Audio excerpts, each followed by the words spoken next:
consultarlo en todas las tesis, en todos los temas. Pero hay que mirar también esa geopolítica, porque a veces los dejarán, a veces no. Ese va para 6 años. Panamá es uno de los países que yo siento cuando la época...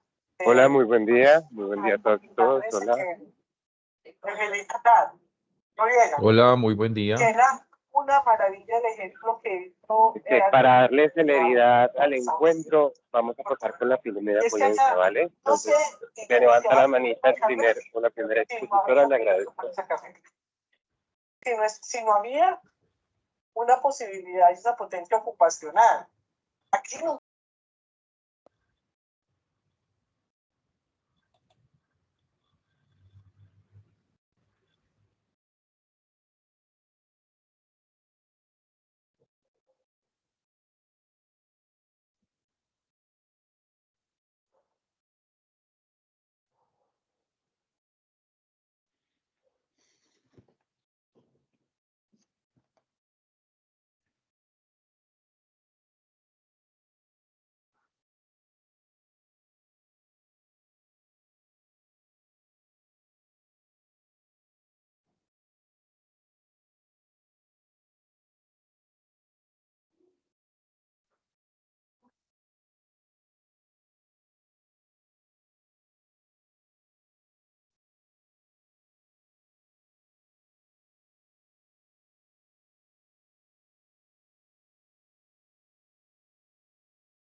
Andrea, hola Andrea, ¿me escuchas? Discúlpame. Hola, buenas tardes, ¿cómo están? ¿Me escuchan bien? Sí, perfecto. Si quieres, arrancamos contigo. Adelante. Bueno, voy a compartir mi presentación y me avisan si se ve. ¿La están viendo? Sí, ya se está compartiendo. Sí, se ve. Bueno, buenas tardes, buenos días acá en Argentina. Y bueno, voy a presentar mi trabajo en esta mesa del grupo de conflictos ambientales. Un segundito, por favor. Sí. Bueno, mi trabajo se llama Medium hacia lo profundo, la fenomenología y el abordaje de imaginarios sociales de conflictos por el agua y ambientales. Es continuidad de mis trabajos de investigación previos y doctorales, y también es parte de un proyecto de investigación que estamos desarrollando en este momento en la Universidad Nacional de La Pampa, en la cual me desempeño laboralmente. Bueno, mi trabajo se basa en el caso del conflicto por el agua del río Atuel. Es un conflicto ambiental en el cual están involucrados 3 actores, que son la provincia de Mendoza, la provincia de La Pampa y el gobierno nacional de Argentina. ¿Y por qué 3 actores diferenciados en un mismo país? Bueno, porque Argentina tiene un gobierno federal, por lo tanto, tanto las provincias como el gobierno nacional tienen autonomía, y si bien tenemos una ley general, que es la Constitución Nacional, también las provincias tienen sus propias leyes y sus propias constituciones.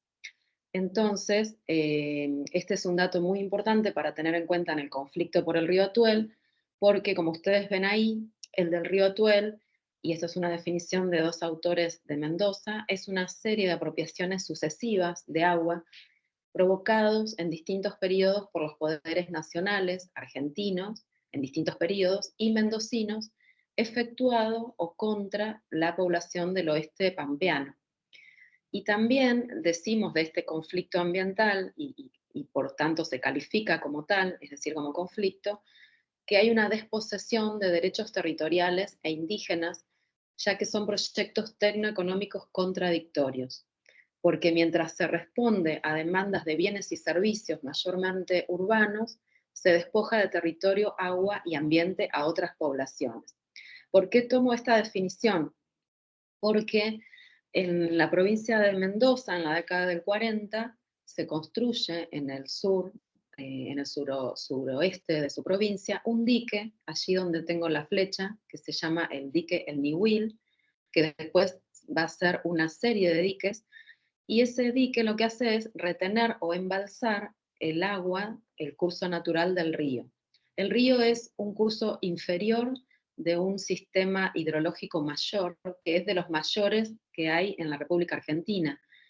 Entonces, ese embalsamiento que se produce al curso natural del agua, lo que va a generar son efectos posteriores de desecamiento en lo que es el curso inferior del río, tanto al sur de la provincia de Mendoza como al ingreso del río en la provincia de La Pampa. ¿Por qué es importante tener en cuenta esta definición que yo recién daba de que hay una desposesión a partir de un proyecto tecnocrático o tecnoeconómico contradictorio? Porque los embalses o las hidroeléctricas se construyen, por un lado, para generar energía, pero también para hacer un desarrollo productivo en esa zona y para atender mayormente a sectores urbanos. Entonces, lo que se produce con ese desarrollo y en el marco justamente de una política desarrollista es despojar de elementos de la naturaleza y elementos propios, tanto productivos como de desarrollo social y cultural, a poblaciones indígenas y a poblaciones campesinas. Eso es lo que efectivamente se produce en la provincia de La Pampa, que es donde yo trabajo y donde desarrollo mis trabajos de campo. De manera que en la provincia de La Pampa, lo que se genera con ese desecamiento y ese paulatino desertificación ambiental y cambios sociales y productivos, genera un movimiento social de lucha por el agua, es decir, un movimiento social de lucha por la recuperación del agua. ¿Cómo evaluamos a lo largo del tiempo y a lo largo de otras investigaciones, porque no es que yo la desarrollo a pleno individualmente? Bueno, a todos estos cambios que se generan de manera ambiental, de manera productiva, porque lo que había anteriormente como una producción intensiva pasa a ser, como ustedes ven en la imagen, una producción de tipo doméstica, le llamamos así, porque es una producción menor en relación con la ganadería, y con un recurso vital como es el agua de manera escasa, lo cual genera, por ejemplo, en La Pampa, un éxodo poblacional muy grande a partir de la década del 50. Entonces, bueno, acá ven un contraste en esta imagen muy marcado de lo que puede ser, de lo que es efectivamente un paisaje en la zona de Mendoza, con agua, con desarrollo productivo, con generación hidroeléctrica, con riego, con un desarrollo vitivinícola muy importante y que en términos económicos para Argentina representa mucho valor, contra un paisaje absolutamente desertificado en el único curso del río que queda al ingreso a la provincia de La Pampa. Por eso es importante tener en cuenta esta creación y generación y sostén de un movimiento social. Y lo que hago después, posteriormente, en mi tesis doctoral, y bueno, que yo los invito a leerla porque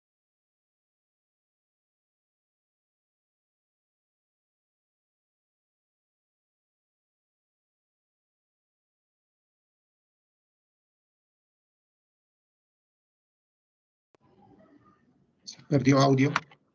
Se perdió el audio, no se escucha nada.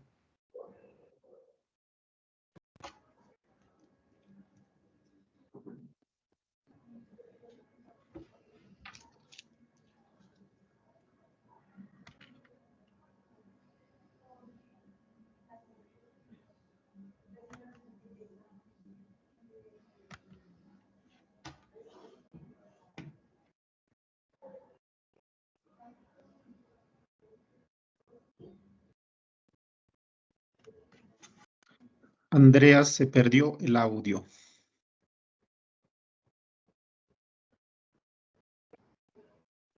disculpen, no sé bueno, voy a volver a compartir, no sé en qué momento y por qué motivo se perdió el audio.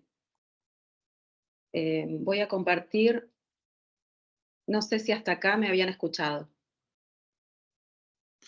Sí, más o menos minutos después de que ya hablabas sobre esta diapositiva, ¿no?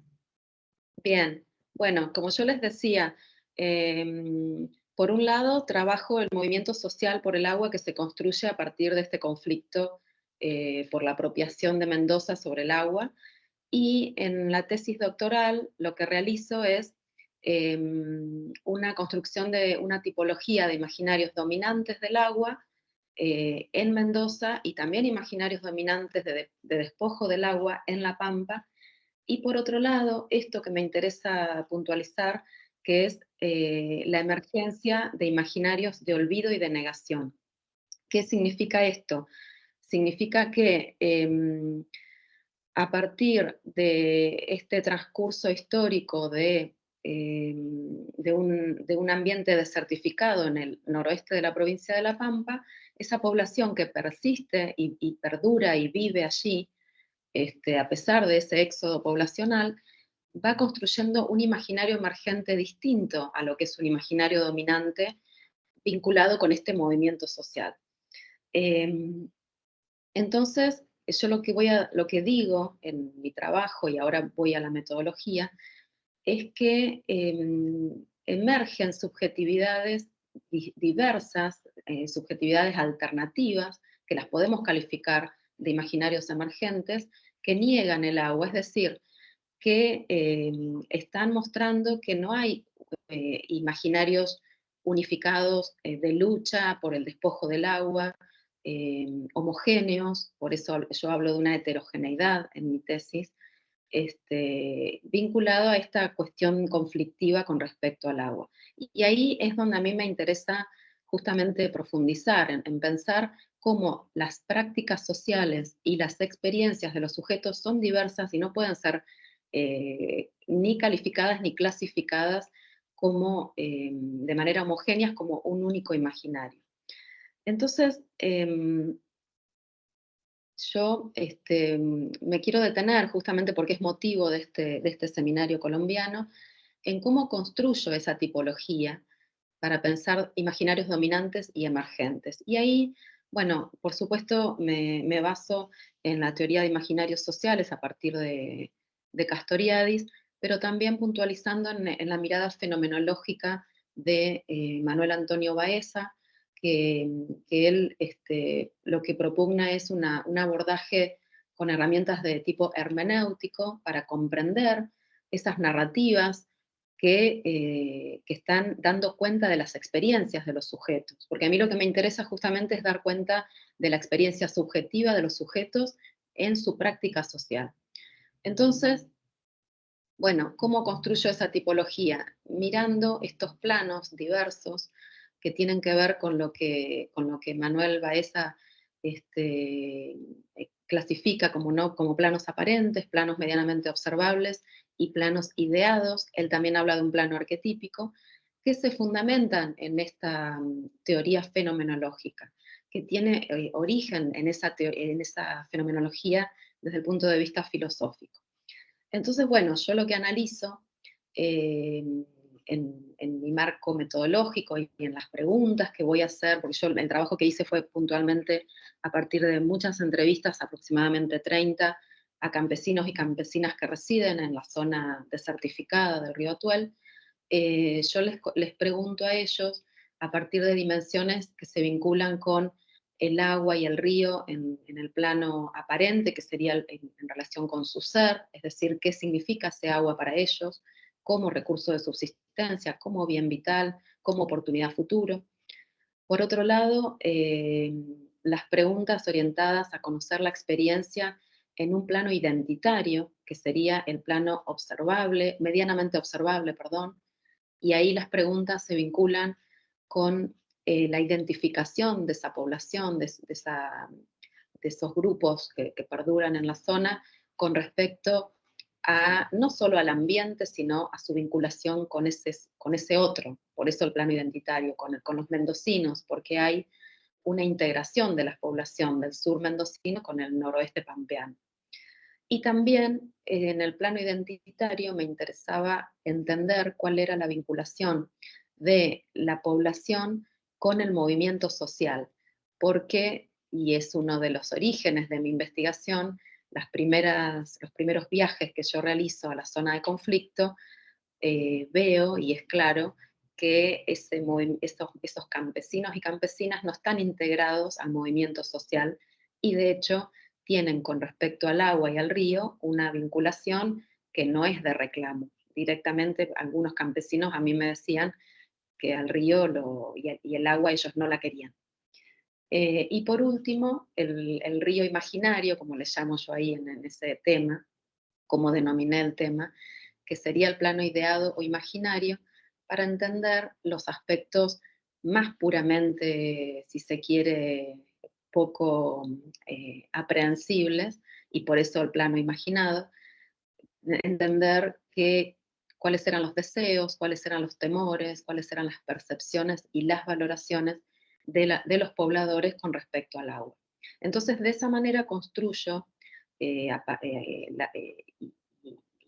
adhiero a esta propuesta de Baeza con respecto a cómo alcanzar una tipología de imaginarios dominantes y emergentes.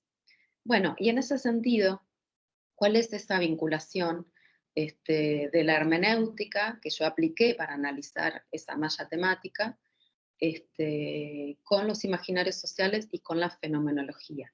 Y acá, bueno, me baso también,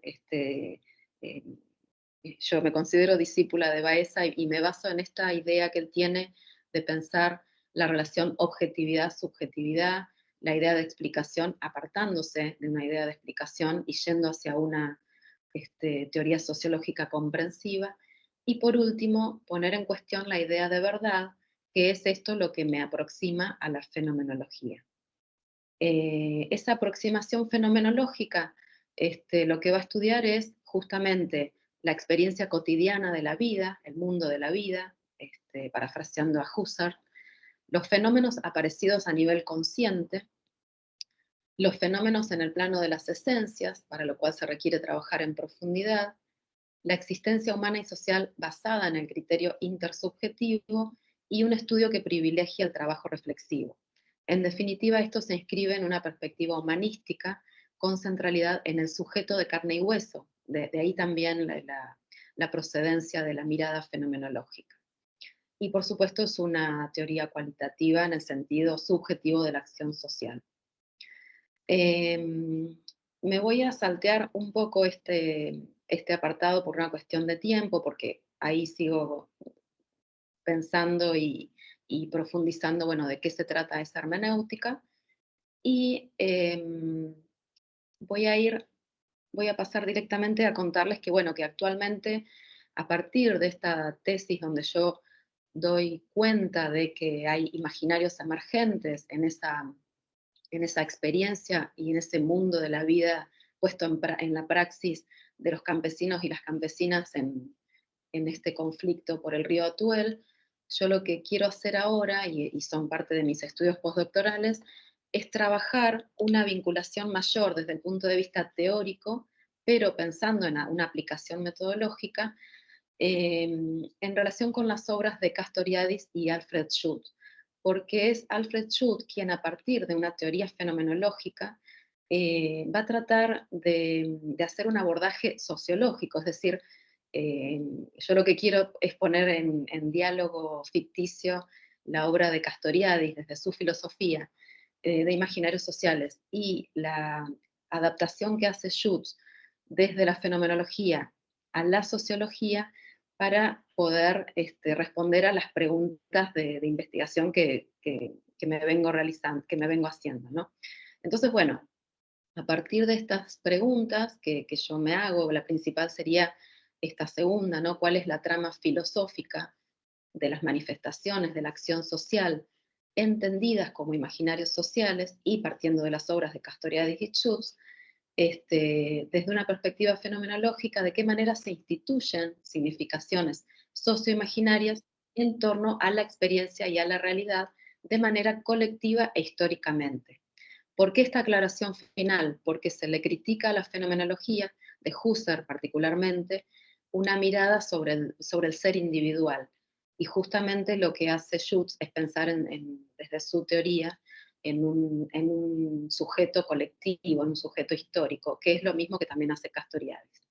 Entonces, bueno, como objetivos generales estoy trabajando en construir un marco teórico, haciendo dialogar de manera ficticia a estos dos autores, para poder entender justamente de qué manera se vive, se conforma y se le da sentido a la acción social, a la intersubjetividad, a la trascendencia y a la creatividad. Y acá en esto me detengo porque justamente el factor creativo es ese elemento del cual habla Castoriadis en su teoría de imaginarios y cómo se instituye la sociedad, es el elemento creativo el que permite transformar y modificar lo social. Entonces, bueno, me interesa ver cómo se genera la creatividad y por lo tanto de qué manera podemos pensar en un cambio social.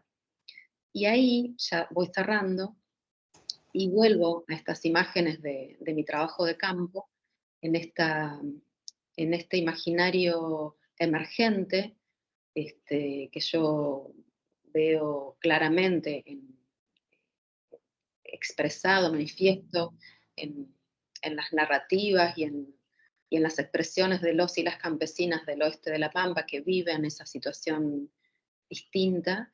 Yo ahí me detengo me propongo, mejor dicho, seguir analizando a través de esas narrativas de mis sujetos sociales, poder entender ese imaginario emergente y si ese imaginario emergente está de alguna manera tensionando con un imaginario dominante de despojo del agua, de manera de poder producir un cambio.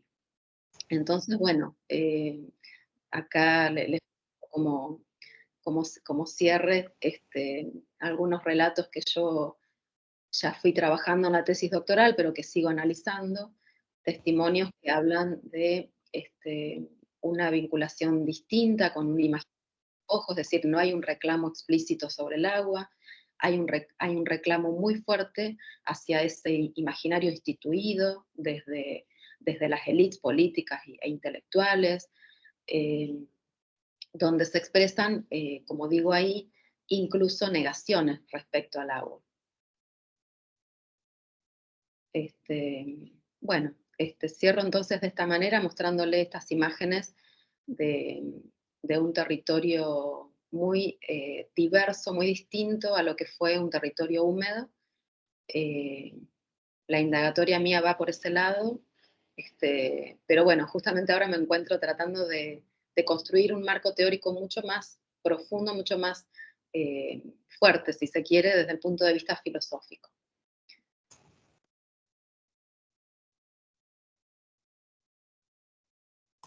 Bueno, todos los relatos van un poco en la misma línea de rechazo hacia ese imaginario dominante.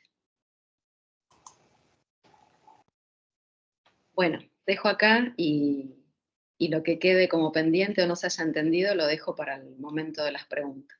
Muchas gracias. Andrea, muchísimas gracias. Quería verificar si sí me están escuchando, por favor, porque cambié de equipo. Sí, se escucha bien, David. Perfecto. Bueno. He compartido en el chat un trabajo de Andrea a propósito pues del tema de los imaginarios y de Manuel Baeza, para que por favor si quieren compartirlo, revisarlo y profundizar un poquito más en esta perspectiva. Damos ahora paso a la siguiente ponencia a cargo de David Figueroa Serrano de México. Hola, ¿qué tal? ¿Cómo están? Buenos días. Muchas gracias por el Hola, espacio. hola. ¿Sí me escuchó? Sí, te escuchas perfecto. Perfecto. Bueno, voy a compartir pantalla.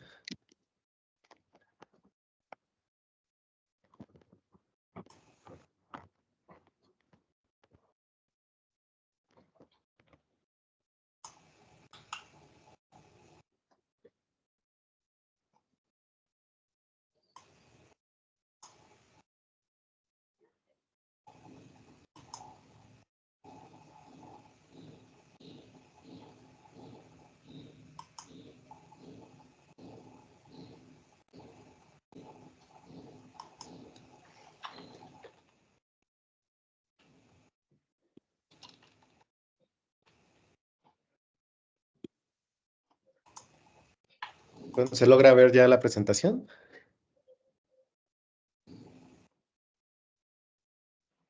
Perdón, ¿sí me Sí, ya. escuchan? Sí, perfecto. Sí, ya estás en el PowerPoint. Si quieres colocarlo en presentación para que se vea más amplio, perfecto.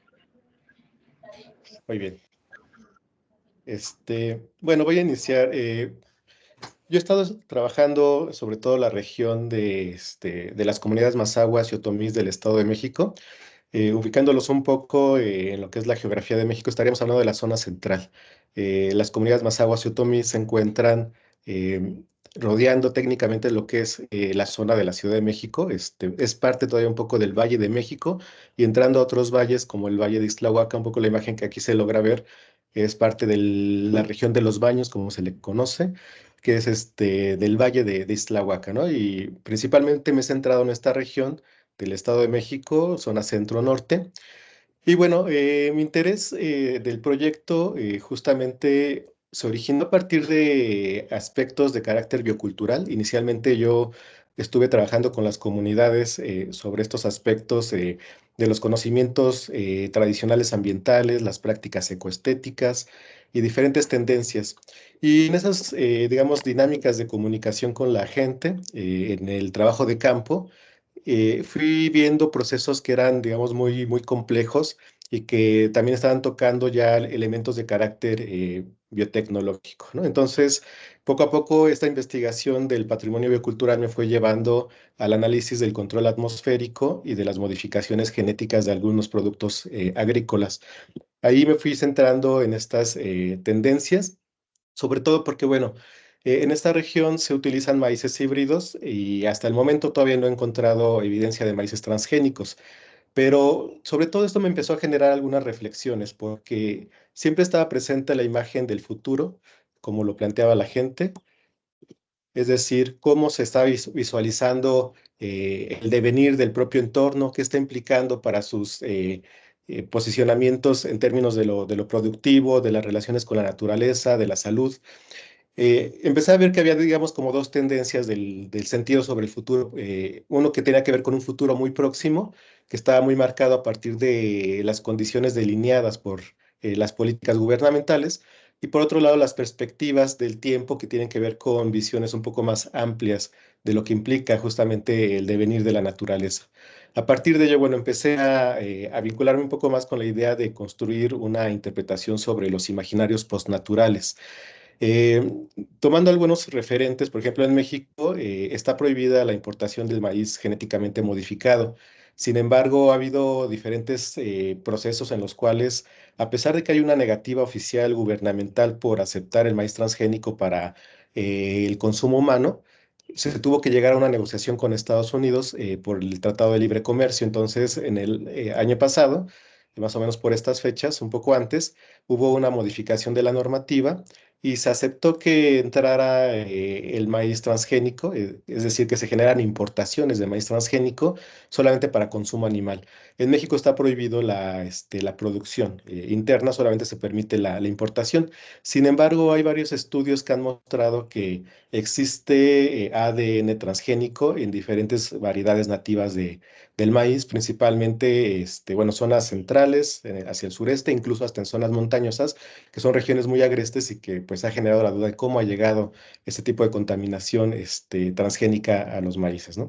Entonces, bueno, eso fue como parte de lo que me empezó a llevar hacia estas reflexiones de la transición de lo natural y cómo esto nos ha llevado a diferentes posibilidades que se vislumbran en un futuro muy cercano, porque bueno, estaríamos hablando de las presencias postnaturales en la contemporaneidad, por un lado, también cómo se han estado, digamos, constituyendo los imaginarios sociales sobre la naturaleza y su devenir a partir de los influjos tecnológicos.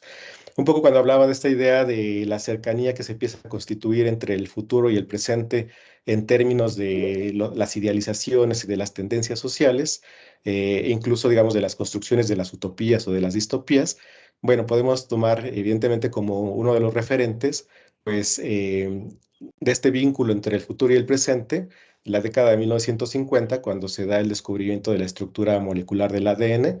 Después, en los 70s, cuando se empieza a ubicar y a trabajar con el ADN recombinante. Y como ustedes saben, a partir del 96 ya empieza a haber organismos vegetales y animales genéticamente modificados. Esto incluso ha llevado a un tema muy complejo en temas de salud porque para la alimentación ya ha sido aprobado para algunos países desde el 2020, por ejemplo en Singapur y el 2023 en Estados Unidos, la posibilidad de que se comercialice carne de pollo, pero digamos producida en laboratorio, ¿no? Entonces, eso parecería que es todavía un poco alejado de nuestra realidad en términos de los procesos alimentarios, pero bueno, cuando estamos hablando de tratados comerciales, etcétera, pues genera una problemática, ¿no? Y sobre todo que, bueno, hay elementos del imaginario que ya están muy vigentes, muy presentes en la sociedad. Entonces, bueno, a partir de ese tipo de elementos que ya están, digamos, interactuando en la realidad de las comunidades indígenas del centro del país, eh, me empecé a, digamos, a plantear algunas preguntas y una de ellas fue si las sociedades o diferentes grupos culturales están asumiendo la naturaleza como algo inmutable o se está constituyendo un sentido de lo sustituible, lo modificable e incluso lo mejorable, ¿no? ¿En qué manera, digamos, estos elementos están forjando diferentes maneras de entender la realidad social y sobre todo las estructuras de convivencia con el entorno?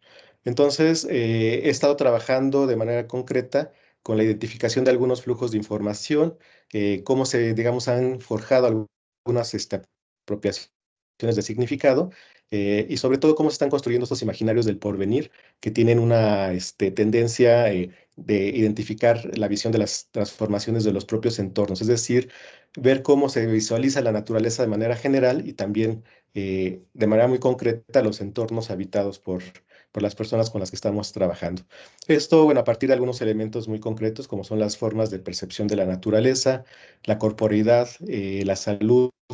Estos aspectos son muy importantes porque en proyectos previamente realizados con estas comunidades, por ejemplo, en la época en que estaba más fuerte o estábamos en el momento de crisis de la COVID-19, estuvimos haciendo una investigación sobre el patrimonio biocultural y las formas en que se construye la idea de la salud integral. Entonces, hay una percepción muy fuerte entre comunidades otomís y mazahuas en que la salud de la naturaleza es la salud humana, ¿no? Hay una correlación que implica estas visiones de un micro y macrouniverso, en cierta forma.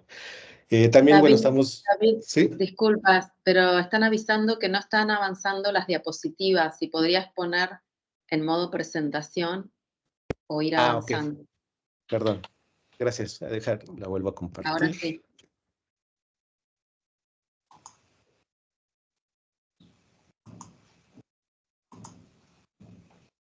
¿Ya aparece? Sí, ahora sí. Sí.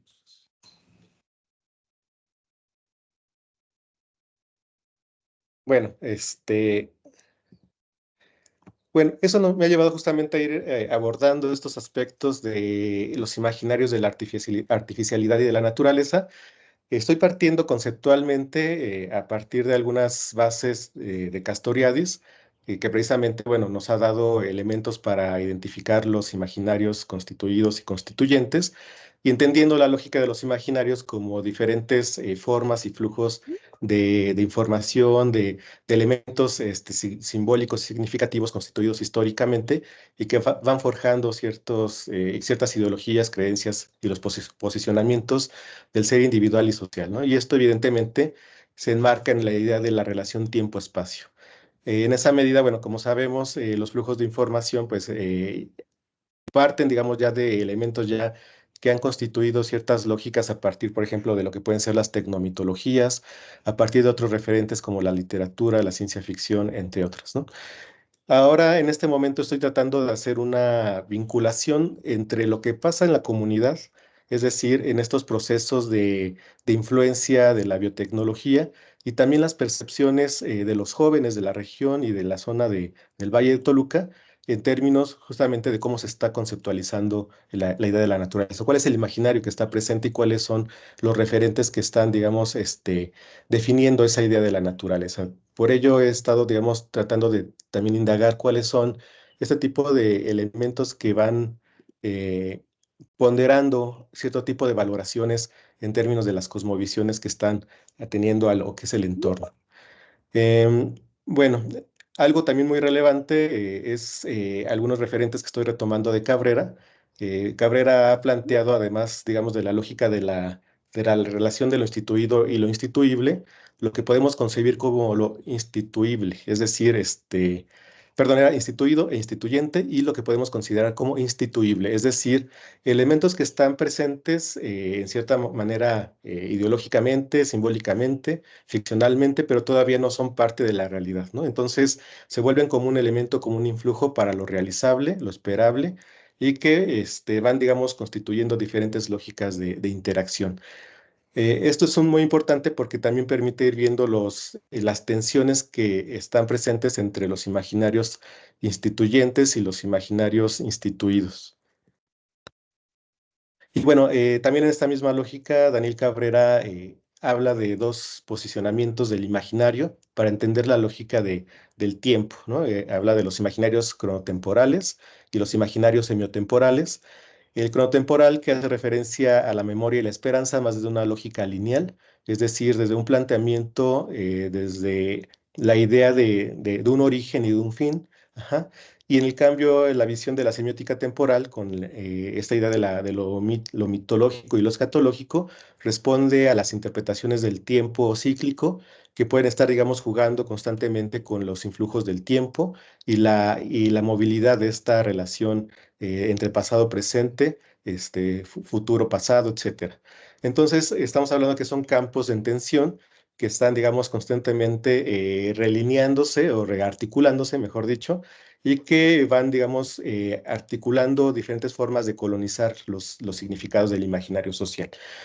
Esto, digamos, esta perspectiva de Cabrera, por el momento ha sido muy, muy sugerente porque me ha permitido ir identificando algunas cualidades muy concretas en términos de las valoraciones propias de los campesinos sobre la aceptación de algunos elementos tecnológicos en el entorno y también unas resistencias en otros aspectos, ¿no? Hay cierto tipo de elementos que tienen que ver con el papel o el rol que tienen los campesinos en ciertos procesos políticos y también lo que implican las nuevas generaciones y el alejamiento de los procesos campesinos o del vínculo con el campo en los procesos de trabajo laboral más dirigidos hacia las industrias, sobre todo en esta región que desde los años 70 ha habido un crecimiento exponencial de lo que son los proyectos de industria, los parques industriales directamente. Entonces, bueno, David, discúlpame, ¿sí? te interrumpo. ¿Podrías compartir las diapositivas a gran escala? Lo que pasa es que es como si solo fuera la interfaz de PowerPoint y hay algunos que no están viendo la Perdón, pantalla completa. ahí ya se logran ver. Se alcanzan a ver, pero hay algunos que no alcanzan a verlas. Entonces, si puedes compartirlas en pantalla completa, te lo agradezco. Sí, a ver, déjame intentarlo otra vez.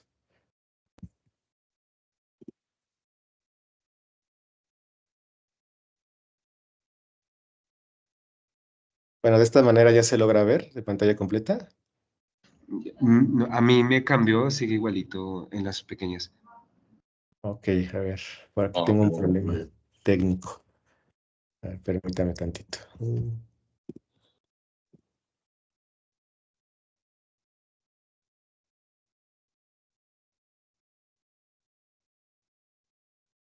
Ahora sí se ve completa. Sí, David, perfecto. Muchas gracias. Ok, bueno, creo que me parece que ya estoy cerca del tiempo. Nada, voy a tratar de ir como más rápido en estos elementos.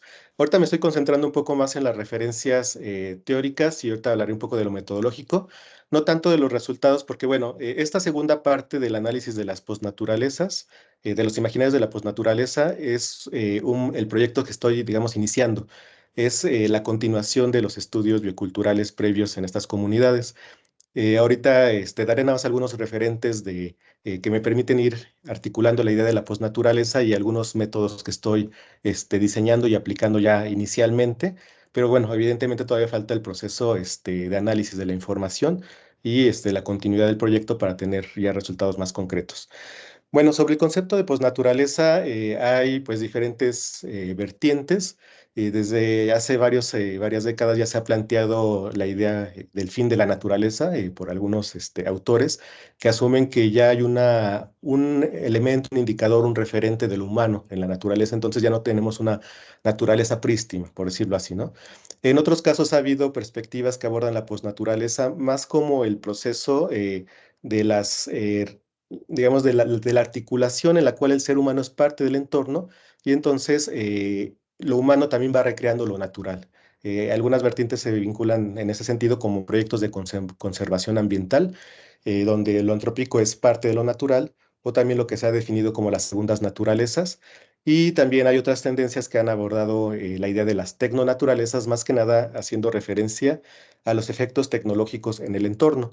Lo que yo estoy tratando, digamos, de plantear en esta lógica es más que nada una visión también de entender ese imaginario que está detrás de lo postnatural.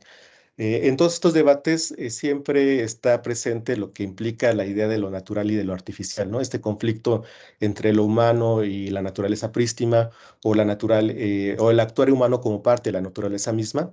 Pero digamos lo que va delineando un poco esa distinción va a ser el nivel de responsabilidad humana que implica todo acto y toda presencia en el entorno.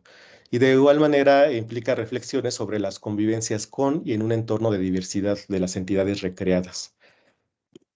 Esto, bueno, también en algún momento ya Hannah Arendt ya nos había dado algunos referentes justo cuando se daba el reconocimiento de la estructura molecular del ADN. Ella ya planteaba que pues, se venían procesos de modificación y de fabricación de la naturaleza. Incluso ella definía así de esta manera muy concreta, decía, las propias ciencias naturales se han convertido en ciencias del progreso y finalmente en ciencias de progreso sin retorno cuya acción es incierta y por tanto son lentamente irreversibles e irremediables. Esta reflexión, bueno, se vuelve significativa en términos de lo que está constituyendo la posibilidad, digamos, de entender a la vez los avances tecnológicos sobre la naturaleza como posibilidades utópicas, pero a veces queda de lado o de una manera subalterna en el imaginario las condiciones de afectación, ¿no? humana y del propio entorno, y que se nos constituyen más como distopías. Bueno, desde mi punto de vista, ese sería como mi posicionamiento, el postnaturalismo se caracteriza por lo artificial orgánico, es decir, hay una desconexión entre la entidad y el medio. Con la entidad, puesto que hay una perspectiva dirigida hacia la interioridad molecular o celular, y también de igual manera se soslaya la corporeidad, es decir, la relación exterior y los procesos de interacción con el entorno y con las diferentes entidades habitables. Esos son procesos que condicionan un nivel de síntesis provocado evidentemente en las manipulaciones en laboratorio y va marcando una distinción entre la historia humana de desarrollo de nuevas especies en el Neolítico, donde también hubo interferencia de los seres humanos, pero la generación de especies de flora y fauna a través de la domesticación, pues tuvo que ver más que nada con procesos cíclicos biológicos y no con una desarticulación del medio. Ajá. Entonces, bueno, eso es un poco como mi planteamiento que está, digamos, dando la lógica de lo que implica ahora lo postnatural. Y en esa tendencia, evidentemente, estamos viendo características en las cuales se están constituyendo cosmovisiones del mapa genético. Ajá, es decir, donde el mapa genético se vuelve el elemento reflexivo para cierto tipo de áreas, cierto tipo de perspectivas de la tecnociencia, y se deja de lado o hay un alejamiento de las connotaciones ecológicas, ajá, que implican las transformaciones sistémicas de las entidades biológicas. En ese sentido, bueno, esos son como algunos referentes teóricos para entender este proceso del imaginario. Y ahora, bueno, saber qué pasa con las comunidades en términos de su interpretación o su valoración sobre estos procesos. Bueno, me he estado apoyando, he estado retomando algunos referentes, por ejemplo, el de María Elena Figueroa, que es muy interesante sobre sus conceptualizaciones, mapas de conceptualización sobre los temas del futuro. Si bien es cierto, ella se enfoca a otras temáticas de un sentido del devenir, por ejemplo, en temas de violencia, etcétera. Pero esta metodología es muy interesante porque permite ir vislumbrando cómo las personas, los campesinos, los estudiantes, diferentes sectores sociales de las comunidades de estudio están configurando su sentido de la transición de la naturaleza, o si lo están percibiendo directamente también, ¿no? O si solo lo ven como una visión de degradación del entorno.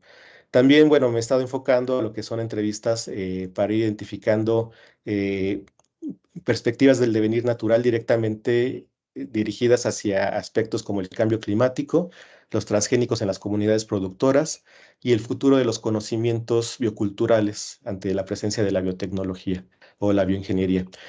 Hay otros temas que están pendientes y que se estarán, digamos, desarrollando en otros campos, en otros sectores, por ejemplo, temas de sexta extinción masiva, la desextinción, como para saber qué tanto hay conocimiento sobre ello, qué posicionamiento hay sobre ello, los análisis situacionales, identificación del futuro alternativo y registros de discursos de la tecnociencia. Mm. Bueno, ya casi estoy cerrando. También otros elementos que han implicado este abordaje metodológico son las etnocartografías de los espacios del porvenir natural, al igual que la identificación de diferentes actores que están, digamos, interviniendo en esta construcción del futuro de la naturaleza y que directamente tienen que ver con una acción en las comunidades de trabajo, ¿no? Ya sea biotecnólogos, tecnoantropólogos, los políticos, cómo están, digamos, manejando las tecnologías para la atención de los temas socioambientales en la producción del campo.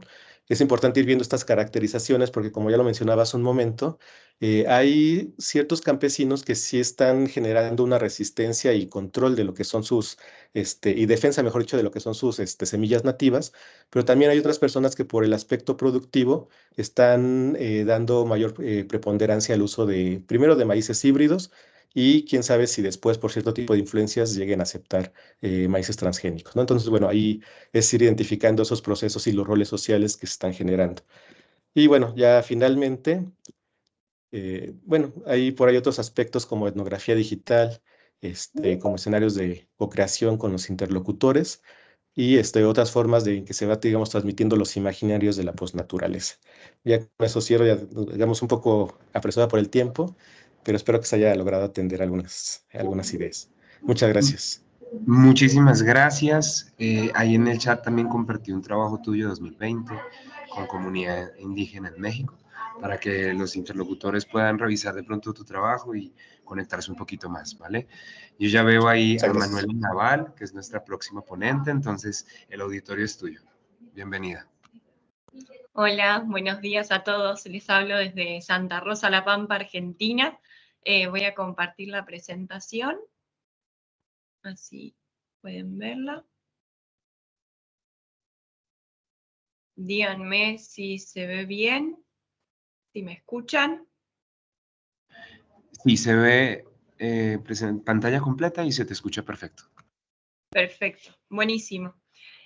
Bueno, les voy a compartir lo que fue mi trabajo de investigación o mi tesis de grado, que fue dirigida también por Andrea Datri, que está acá presente y que fue oradora hace un ratito, y se llama Imaginarios Sociales del Agua, en general Pico La Pampa, valoraciones diversas en torno a un elemento vital, y este trabajo también forma parte de un proyecto de investigación de la Universidad Nacional de La Pampa, que se denomina Subjetividades Diversas e Imaginarios Sociales sobre problemáticas ambientales pampeanas, estudios de caso en espacios urbanos.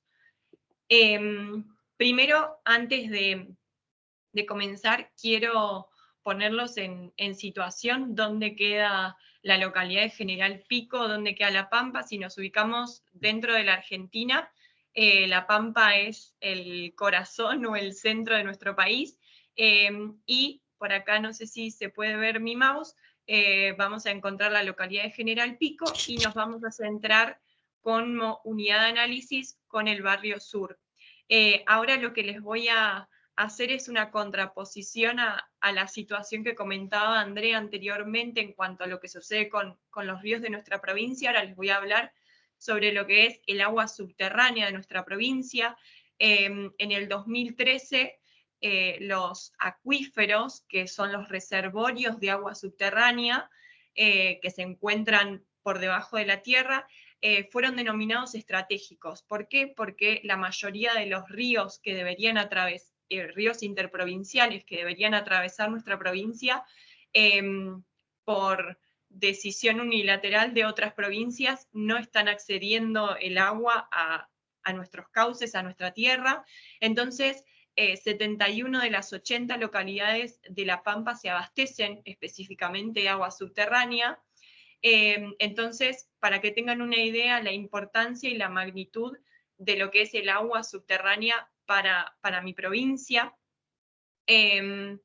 Y desde el 2013 en adelante se comenzó a trabajar con unidades de gestión, es decir, mesas de trabajo donde el foco fuera preservar y conservar y cuidar este recurso tan estratégico para La Pampa. Uno de los acuíferos estratégicos de los que hablamos es el acuífero norte, que integra a General Pico y a distintas localidades vecinas. Entonces, cuando empecé a definir mi unidad de análisis, me centré en el barrio sur por varias denuncias que había por parte de vecinos en cuanto a lo que es el cuidado del agua. Como pueden ver, muy cerquita del barrio, a 2 kilómetros precisamente, se encuentra la planta de tratamiento de efluentes urbanos, y a su vez el barrio se creó encima de una zona de recarga. ¿Qué es una zona de recarga en un acuífero? Una zona donde la tierra es permeable y permite que ingrese el agua y allí se quede. Claramente, la construcción de ese barrio y la construcción de la planta de tratamientos de efluentes urbanos fue sin un previo ordenamiento territorial y sin tener en cuenta y medir lo que podía causar, la contaminación que podía causar construir un barrio en esa zona y particularmente poner una planta de tratamientos de efluentes encima del acuífero, donde si esa planta de tratamiento tiene alguna fisura, algún problema, genera un desastre ambiental completamente. Entonces, comencé a preguntarme cuáles son las significaciones que los usuarios piquenses le atribuían al agua, cómo se representa, cómo ellos representan lo que no pueden ver, cómo tensionan los imaginarios del agua en la población del barrio sur, precisamente en relación a la disponibilidad, usos y gestión actual, qué grados de conocimiento tienen sobre la valoración o el cuidado del agua y cuál es el grado de involucramiento de ellos en lo que denominamos la cultura hídrica o cultura del agua.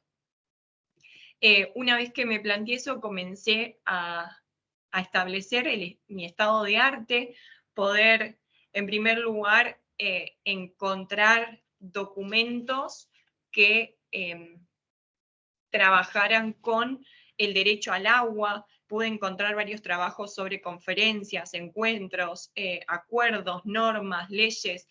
Acá en Argentina la gestión del agua es federal, por lo que cada provincia sanciona su propio código de aguas y cada provincia decide qué hacer y cómo cuidar el agua que tiene en su territorio. Y luego comencé a especificar un poco más mi investigación en imaginarios del agua, pero la mayoría del material que encontraba siempre se relacionaba al agua superficial. Pude encontrar algunos trabajos sobre imaginarios del agua subterránea en Colombia, y cada vez que iba acotando mi campo de estudio, se me hacía mucho más difícil encontrar material. Por eso también me parece súper interesante estos espacios donde podamos compartir nuestras investigaciones que quizás le pueden servir a otro compañero o compañera en su estado del arte y en la búsqueda de mayor información. Y cuando me centraba en La Pampa, solo encontraba trabajos de hidrogeología en cuanto a la región pampeana, pero nada en relación a imaginarios y representaciones. Solo existía el trabajo de Andrea sobre el Atuel, pero vuelvo a lo mismo, es sobre agua superficial y no conseguía material sobre lo que es el agua subterránea. A partir de allí empecé a establecer mis objetivos. Como objetivo general, comprender los imaginarios sociales del agua en General Pico, que se manifiestan y expresan en los habitantes de esta localidad, y como objetivos específicos poder analizar estos imaginarios sociales y poder también identificar las diversas valoraciones sobre el agua de acuerdo a la disponibilidad y usos que los propios vecinos le daban. Para el marco teórico conceptual, me basé en algunos conceptos claves como el agua, la cultura hídrica, entendiendo la cultura hídrica como una actitud consciente, responsable y sensible de los usuarios en la participación del cuidado del agua, en la toma de decisiones y no solo en la generación de información y de conciencia ambiental. Y obviamente en los conceptos de imaginarios sociales, donde me centré en textos sobre Baeza, Girola, Castoriadis, Pintos, y estos conceptos los uní y los interpreté a través de la epistemología ambiental. Para ello me centré en Enrique Leff, quien entiende que la epistemología ambiental como una praxis de un saber ambiental de totalizador, complejo, situado, histórico, y que incorpora a los sujetos y a las relaciones de saber y poder con la producción del conocimiento. Luego, en el enfoque y la perspectiva metodológica, lo hice a partir de la teoría social que plantea Sautu, y el enfoque metodológico lo hice a partir de un enfoque cualitativo. ¿Cómo fue la realización de esa metodología? Realicé 2 viajes desde la localidad de Santa Rosa, que es donde vivo actualmente, a la localidad de General Pico, para poder llevar adelante entrevistas semiestructuradas y en profundidad. Lo hice, y algunas de esas entrevistas también fueron vía Zoom. Estas entrevistas se realizaron entre los meses de abril y septiembre del 2022, y las estructuré teniendo una grilla de preguntas y organizándolas por modos de consumo, conocimiento de los mismos vecinos sobre la contaminación, la valoración e involucramiento de estos vecinos en relación con el agua y sus prácticas vinculadas también al consumo. Luego, el análisis de esas entrevistas, una vez que finalizaba cada entrevista, la transcribía para poder organizar las respuestas, y el análisis que realicé fue a través de un análisis hermenéutico o interpretativo, pudiendo entender la intencionalidad de cada entrevistado y las condiciones espaciotemporales en las cuales esa persona se expresa. Y continuando con esa interpretación, como realizó también Andrea en su investigación, tomé los conceptos de imaginario dominante e imaginario social emergente que planteaba esa, y encontré 2 imaginarios muy fuertes que chocan y conviven a la vez. Un imaginario social de contaminación por minerales, si bien específicamente esta contaminación era por flúor y arsénico, que si bien este imaginario se creó por los propios vecinos, porque la mayoría no tenían un análisis hidrogeológico del agua que estaban consumiendo, los medios de comunicación, específicamente los diarios, habían levantado algunas investigaciones que habían realizado geólogos de la zona sobre las características hidrogeológicas del agua, y en ellos planteaban un aumento de estos minerales, flúor y arsénico en el agua, pero que si bien quien entiende sabe que no es nocivo para la salud de las personas, quien leía y quien interpretaba estas notas creía que sí sucedía. También una fuerte contaminación por pozos ciegos. La mayoría de las personas tenían los pozos ciegos a menos de 20 metros de distancia del pozo donde sacaban el agua. Me faltó decir que este barrio no tiene ni sistema de cloacas ni sistema de agua potable, por ende el pozo ciego y el pozo de agua son fundamentales a la hora de construir una casa, y por criaderos de animales, previamente a que la población comenzara a mudarse y comenzaran a lotearse esa zona, había criaderos de animales, específicamente criadero de porcinos. Obviamente estos animales tienen sus desechos y esos desechos, por la permeabilidad de la tierra, lograron llegar hasta el acuífero y contaminar el agua de la zona. Y a su vez, no todos estaban al tanto, pero hubo una fuerte mención a la presencia de las piletas de tratamiento. Quienes entendían del tema lo nombraron como una preocupación latente a que en algún momento esas piletas de tratamiento puedan tener alguna fisura o se rompan o suceda algo que contamine el agua que están consumiendo. Y por último, un imaginario social de escasez. Los pampeanos tenemos una cultura hídrica orientada a la escasez, a lo que no tenemos, a estos ríos que nos faltan. Entonces, lo que muchos vecinos me comentaban era: no tenemos los ríos, no tenemos el río Atuel, no tenemos el salado Chadileucú-Curacó, no tenemos el río Quinto, y tenemos agua subterránea, pero la que tenemos está contaminada, entonces es como no tenerla. Entonces, constantemente chocan y entran en conflicto estos dos imaginarios sociales, pero que también se contraponen a las prácticas sociales y a las actividades del día a día de cada vecino, y el vínculo que tiene con el agua. Muchas veces las prácticas del día a día no se correlacionan con lo que me estaban comentando a su preocupación por la contaminación del agua o por la escasez.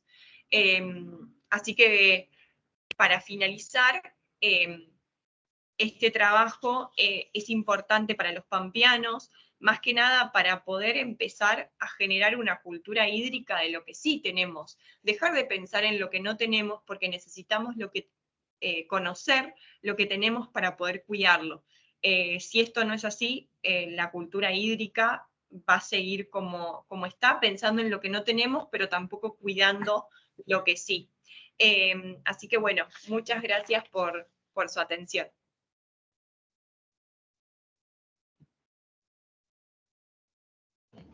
Muchísimas gracias. Voy a compartir tu trabajo que está en el repositorio institucional para que hagan seguimiento de su proyecto. Está fantástico la cantidad de enlaces y coincidencias que están presentes en los trabajos. Genial, muchas gracias. Vale, quisiera continuar, si me levantan la manita, si está presente la expositora de nuestra siguiente ponencia. Es que hice la revisión, así el mapeo, y no le encontré. ¿Quién es?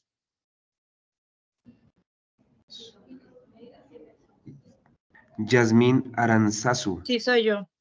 Ah, listo. Entonces vamos a darte paso para el trabajo en coautoría con Elvia Delgado, Hernández y Carlos Olvera. Adelante. Okay, gracias. Comparto pantalla. Solo si me colaboran, porque aquí siempre tengo un problema.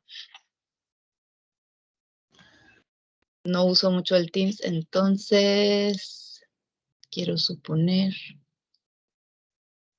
Ok. ¿Se está viendo? Sí, ya se está presentando el PowerPoint. Okay. Díganme si ya tiene el modo de Pantalla vista. completa, sí, ya Sí, está. ok, perfecto. Adelante. Entonces, bueno, yo no voy a presentar nada relacionado con imaginarios. Yo siempre trabajo con representaciones, pero en este caso no sé si voy a lograr trabajar con representaciones, Justo por eso mandé este trabajo, porque intento hacer una triangulación de técnicas que me permita posteriormente trabajar con representaciones. Voy a tratar de ser lo más breve posible porque es un tema muy largo, con un bagaje histórico amplio y, bueno, intentaré ser lo más puntual posible. Trabajo con concepciones culturales en este momento de habitantes de Temacapulín, México, en el marco del Plan de Justicia para la reparación de los daños, la triangulación y, bueno, hago una triangulación de técnicas. Las personas que están aquí son coautoras, coautores del trabajo. Sin embargo, el equipo psicosocial es muchísimo más grande.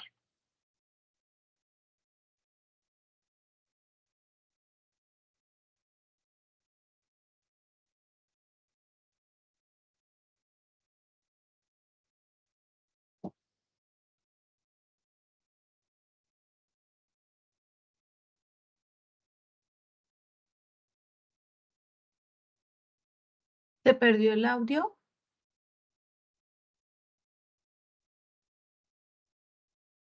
Salió de la reunión, ya volvió a ingresar. Ya. Y va de nuevo.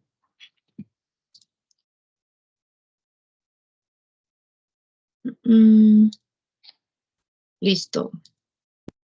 Bueno, entonces mencionaba, voy a hacer una contextualización geográfica muy breve, solo para que identifiquen de qué parte estoy hablando.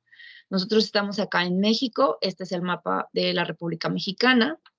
Posteriormente, hago una precisión, espero que con el mouse se vea, esto es Jalisco, el estado donde nosotros vivimos. Quiero ser puntual en que a un lado de Jalisco está un estado que se llama Guanajuato, porque históricamente eso ha sido importante. Posteriormente, dentro de Jalisco, esta es la capital de Jalisco, que es Guadalajara, y nosotros vamos a trabajar a este pequeño punto, que todavía no se ve dónde es. Ampliando este pequeño punto, tenemos 3 poblados, Acacico, Palmarejo y Temacapulín. Nosotros estamos, o bueno, esta investigación particularmente se centra en un levantamiento de información en Temacapulín, que finalmente es esto, ¿no? Es un espacio pequeño, ciertamente, pero que ha tenido históricamente un papel importante. Bueno, es una zona con recurso hídrico, mucho recurso hídrico, y en 2005 se anuncia la construcción de una presa, el Zapotillo, para abastecer agua parte del estado de Jalisco y el estado de Guanajuato. Recordarán que les hice la puntualización que a un ladito del estado donde vivimos, que es Jalisco, se encuentra el estado de Guanajuato. Entonces, esta presa lo que pretendía era abastecer de agua tanto a Jalisco como a Guanajuato. Era un macroproyecto que dentro de sus múltiples implicaciones inundaría, casi en su totalidad, los poblados de Temacapulín, Acacico y Palmarejo. En su totalidad, lo cual ocasionaba que las personas no pudieran seguir viviendo en sus espacios. Lo que ocurrió fue una organización, una movilización por parte de las comunidades para evitar que fuesen inundadas, desarrollaron capacidades de afrontamiento y, sin embargo, tras años de lucha social y resistencia, eventualmente algunas personas decidieron irse por miedo porque fueron muy amedrentadas por cansancio, por falta de recursos económicos. Otras decidieron vender sus casas al Estado y ser reubicadas, y otras continuaron en la movilización y en la resistencia para conservar sus propiedades, su pueblo y su historia encarnada en los espacios públicos. Es importante esta parte porque es una zona muy relacionada con elementos cristianos católicos. En el año 2005 se anuncia que esta construcción de la presa tendría una cortina de contención de 80 metros de altura. En el año 2005, el presidente de la República en turno justamente era de Guanajuato, el estado donde también iba a abastecer de agua la presa, ¿no? En el 2007, habiendo ya otro presidente, anuncia que la contención no solo iba a ser de 80 metros, sino de 105 metros de altura, lo cual confirmaba que iban a ser inundados estos pueblos. En el 2007, y esto es un dato de los muchos de las omisiones y de las arbitrariedades de las instituciones, la Comisión Estatal del Agua convoca una reunión informativa aparentemente, pero las listas de asistencia al evento se manipulan y se toman como evidencia para justificar una consulta a favor de las personas del proyecto del Zapotillo y para que fuesen reubicadas, ¿no? En 2008, con apoyo y con alianzas previas de asociaciones civiles, profesionistas y activistas, se buscan vías de interlocución para buscar alternativas con el gobierno y se organiza la Quinta Asamblea Nacional de Movimientos Afectados por las Presas y en Defensa de los Ríos y se conforma el Comité Salvemos Temacapulín, Cacico y Palmarejo, COSATAP, quienes harían diversos movimientos y manifestaciones en defensa de sus territorios. En 2011 hay por fin una sentencia emitida por un juzgado, aquí está el dato específico del expediente, que falla a favor de la comunidad y ordena suspender la construcción de la presa, pero no se suspende. De 2012 a 2018 hay una postura de no ceder ante las presiones gubernamentales y se busca fortalecer alianzas con otros movimientos antipresas, tanto nacionales como internacionales. En el año 2021, siendo Andrés Manuel López Obrador el presidente actual de México, en un acto público, asegura que no va a existir la inundación de los pueblos, pero la obra de la presa sí continúa porque ya era una obra muy avanzada y que se harían unas modificaciones técnicas, que esto implica unas ventanas o compuertas para evitar la inundación. Es decir, mantener en cierto nivel la captación del agua, porque es evidente que hay falta de agua en el estado, pero bueno, ya con miras a que sea solamente abastecida parte del estado. Dentro de lo que se hace es una Comisión Presidencial de Justicia para los Pueblos, antes mencionados. Esta es una captura de pantalla del gobierno de México como tal. Y específicamente en el Plan de Justicia para estos pueblos, con fecha del 10 de noviembre del 2021, se formaliza el plan y se mencionan qué aspectos se van a trabajar, ¿no? En materia de educación, cultura, turismo, conservación, infraestructura de carretera y servicio hidráulico, porque en casi 20 años, 19, 18 años de lucha, el avance de los pueblos fue nulo, ¿no? Si eran pueblos que se iban a inundar, pues nunca hubo una evolución. Dentro de las peticiones específicas desde las comunidades, se hizo una reunión con el presidente y jefes de diversas áreas y secretarías, el vocero y representante de los pueblos, en lista 15 puntos en donde se detallan las peticiones. Dentro de estas peticiones se solicita una reparación del daño o una intervención de un equipo conformado por personas de psicología, y la conformación de este equipo psicosocial ocurre con la incorporación de psicólogas y psicólogos que habían realizado acompañamiento en el proceso de lucha a partir de asesorías, peritajes, investigaciones académicas e intervención comunitaria. Es decir, ya las personas de Temacapulín conocían a psicólogas y a psicólogos que les habían acompañado en la lucha y de alguna manera sabían que querían que estuvieran en este proceso de reparación del daño. ¿Qué es lo que pasa? Y ante el panorama final en el año 2021 y posterior, ¿cuáles son las personas que conforman este tejido social? Personas que lucharon y que aún participan en esta comisión que protege o cuida a los 3 poblados, personas que vendieron y actualmente no están activas, personas que no participaron en la lucha, vendieron pero aún viven dentro de las casas, personas que vendieron y además fueron reubicadas, y por ahí hay un comité en Guadalajara y las hijas y los hijos ausentes, que son las personas que están en Estados Unidos, pero que son muy activas dentro del poblado. Es un panorama de múltiples personas que conforman un tejido social que pues está más que roto, por así decirlo, o con bastantes huecos, ¿no? El equipo psicosocial, bueno, su objeto a lo que se enfrenta es a las afectaciones psicosociales. El objetivo, pues, desarrollar una estrategia de evaluación y acompañamiento para la atención de las afectaciones psicosociales en los habitantes de las 3 comunidades. El proyecto se divide en actividades de investigación e incidencia en 3 etapas anuales. Una es diagnóstico o evaluación, la segunda etapa es de implementación y la tercera de retribución o devolución, más aspectos de divulgación. Esto es un proceso institucionalizado, es decir, el equipo está sujeto a momentos y decisiones institucionales que no tienen que ver con el avance o no del trabajo, sino simplemente El trabajo está dividido en 3 años con estas 3 etapas.